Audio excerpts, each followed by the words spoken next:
अमृता जी नमस्कार। नमस्कार मोदी जी, आपका बहुत आभारी हूँ। आप मुझे चांस दिए हैं लोगों की सेवा करने के लिए। हम 100% कोशिश करेंगे। आपका चुनाव अभियान कैसा चल रहा है? अभी तो हम निकले हैं, तो एक बीजेपी को उनका पिता का देहांत हो गया, हम इधर ही आए हुए हैं, तो अभी वापस जाके हम प्रचार में ही निकलेंगे। अमृता जी, आप महाराजा कृष्णराय चंद जी की विरासत को आगे ले जा रही है।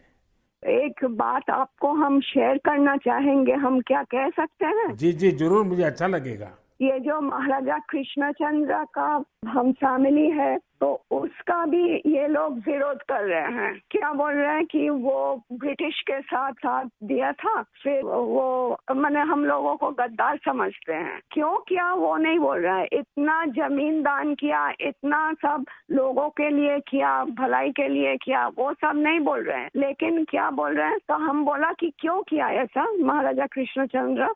अगर नहीं करते तो हमारा सनातन धर्म तो पूरा खत्म हो जाता है कि नहीं।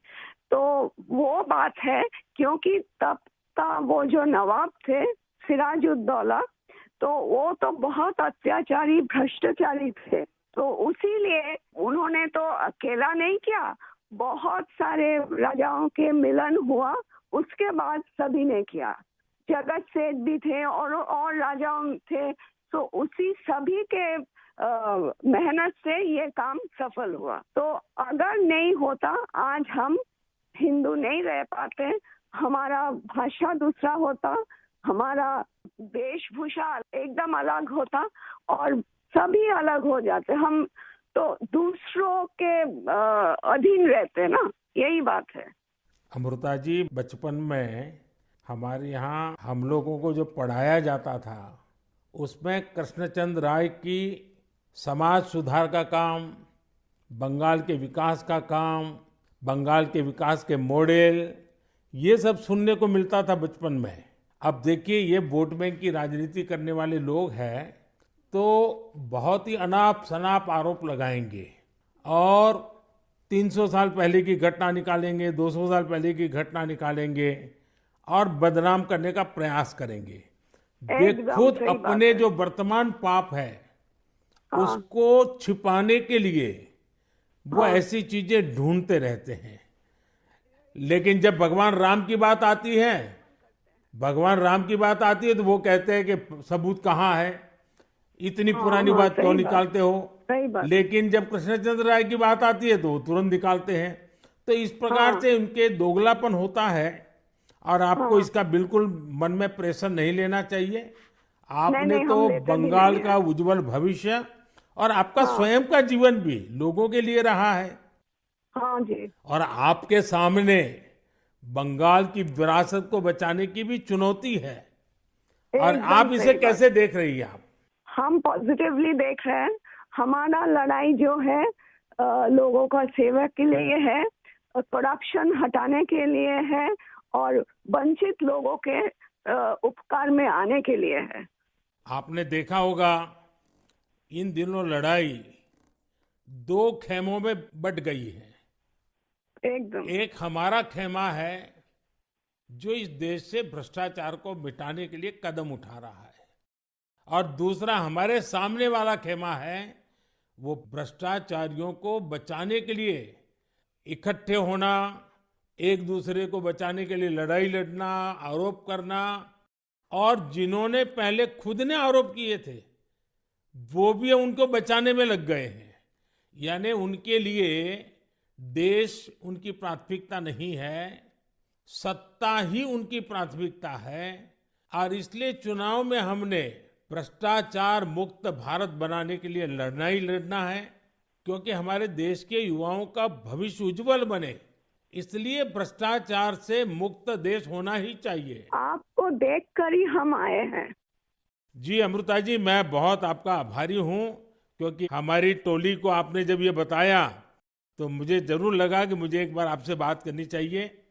अमृता जी, बंगाल के अन्य इलाकों की तरह हाँ जी, कृष्णा नगर में भी बीजेपी को बहुत उम्मीद के नजर से देखा जाता है। अब आप वहां लोगों से मिल रही हैं, आपको भी लोगों का उत्साह उमंग फील होता होगा। बहुत जनों ने बोला उन लोगों का डीए अटक गया। बहुत जनों ने बोला स्कूल में भर्ती कराने के लिए लाखों का पैसा चाहिए। बहुत जनों ने बोला हमको कि हमको बोला था कि घर देंगे, नहीं दिया। तो क्या बोले इसको। अमृता जी, मैं आपको एक बात बताता हूँ। हाँ जी। मैं एक लीगल एडवाइस ले रहा हूँ। हाँ, प्लीज बोलिए। हमने बंगाल में ये ईडी वालों ने करीब 3,000 करोड़ रुपया इनका अटैच किया हुआ है। अब ये पैसा गरीब आदमी का पैसा है। किसी ने शिक्षक होने के लिए पैसा दिया, किसी ने क्लार्क होने के लिए पैसा दिया। वो सभी लोग जानते हैं। वो एकदम फेडअप हो गया, एकदम हाल छोड़ दिया। हम जो देख रहे हैं टीएमसी के ऊपर बहुत लोग नाराज है क्योंकि ये सब बहुत अत्याचार हो रहा है। तो मैं जो लीगल एडवाइस ले रहा हूँ, तो मेरी इच्छा ये है, अगर मुझे लीगल एडवाइस मिलेगी तो नई सरकार बनते ही जो भी कानूनी प्रावधान करना पड़ेगा, कुछ नियम बनाने पड़ेंगे, तो मैं ये जो 3,000 करोड़ रुपया है, जो गरीब लोगों का पैसा है और जिसने इस प्रकार का पैसा रिश्वत में दिया है, उन सबको मैं वापस पैसा करना चाहता हूं। तो आप पब्लिक में जरूर बताइए कि मोदी जी से मेरी फोन पर बात हुई है और उन्होंने कहा है कि बंगाल के लोग विश्वास करें कि जो 3,000 करोड़ रुपया ईडी ने अटैच किया हुआ है, वो 3,000 करोड़ रुपया गरीबों का पैसा है बंगाल के, और वो उनको वापस देने के लिए कोई न कोई रास्ता मैं खोजूंगा। ये जरूर बताइए आप लोगों को। हम बोलेंगे। अमृता जी, पूरे बंगाल में बड़ी संख्या में लोग बीजेपी के साथ आ रहे हैं। जब आप क्षेत्र के लोगों से बात करती है, वो क्या बात करते हैं? अपनी अपेक्षाएं आपको बताते हैं क्या? हाँ, बताते तो हैं। आपके कामों पे हमारा भरोसा है, ये सब बताते हैं। और हम पूछते हैं कि महुआ मैत्रो का क्या होगा, बोलो उसको तो जेल ही जाना है। अच्छा, लोग बोलते हैं। हाँ जी। अच्छा, ये मोदी की गारंटी को लेकर आपके लोकसभा के क्षेत्र में लोगों तक बात पहुंची है? हाँ हाँ, हम तो बोले हैं। तो बोला मोदी जी की तरह हमारा भी गारंटी है, हम जरूर कोशिश करेंगे आपका सेवा में आने का। अमृता जी, मुझे बहुत अच्छा लगा आपसे बात कर करके, और मुझे विश्वास है कि आप विजयी होकर के आपके परिवार की जो बंगाल की सेवा करने की परंपरा रही है, उस परंपरा को आप आगे बढ़ाएगी। आपने चांस दिया है, इसलिए हम आभारी हैं। आपने ये चांस मुझे सौंपा है। बस आप जीत करके आइए, हम मिलकर के बंगाल के लोगों की बहुत सेवा करेंगे। और आप भी जीतने के बाद पहले 100 दिन में कृष्णनगर में क्या करना है, उसका पूरा काम निकाल के रखिए। मैं पूरी तरह आपके साथ खड़ा रहूंगा, और उसमें से जो भी काम भारत सरकार को करने होंगे, वो तुरंत कराने का हम प्रयास करेंगे। आपका आशीर्वाद मुझे चाहिए बस। बस जनता का आशीर्वाद हम सबको चाहिए। जनता का आशीर्वाद ही हमारी सबसे बड़ी ताकत है।